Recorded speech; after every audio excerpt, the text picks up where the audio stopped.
Good morning. Here's what you need to know. Lawyers for Michael Flynn and President Trump are no longer talking, 4 people involved in the case told us. It's a sign that the former national security advisor is either cooperating with prosecutors who are investigating the Trump campaign's ties to Russia, or negotiating a deal with them. Both Mr. Flynn, an early advisor to the president, and his son, Michael Flynn Jr., are seen as having significant criminal exposure.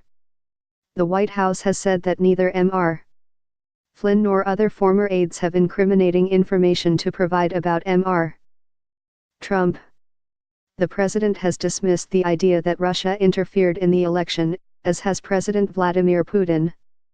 But the focus on election meddling is also criticized in Russia by Mr.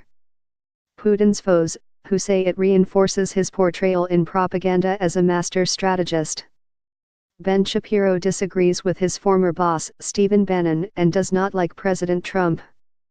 But liberals loathe the 33-year-old, who has been described as the voice of the young conservative movement. There's a real battle for hearts and minds going on right now, and Ben is one of the main warriors, said David French, a columnist for National Review, who describes Mr. Shapiro as a principled gladiator.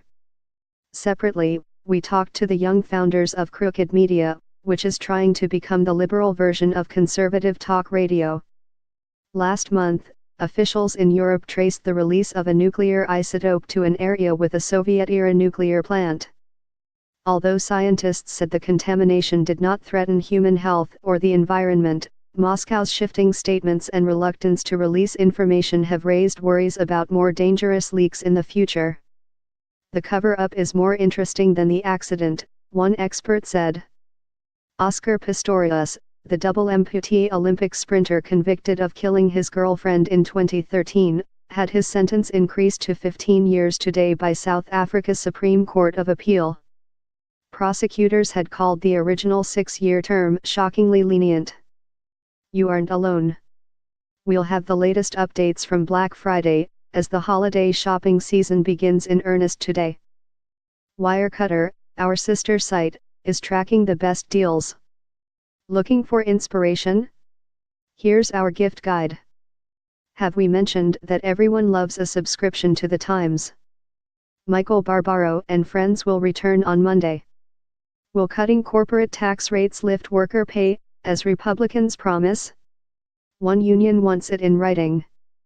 Privately owned bridges on the U.S.-Mexico border earn millions of dollars in tolls. That business is threatened by the talks to renegotiate NAFTA. Led by young shoppers, a boom in the cosmetics industry is a bright spot in an otherwise challenging environment for retailers. U.S. markets were closed for Thanksgiving. Here's a snapshot of global markets.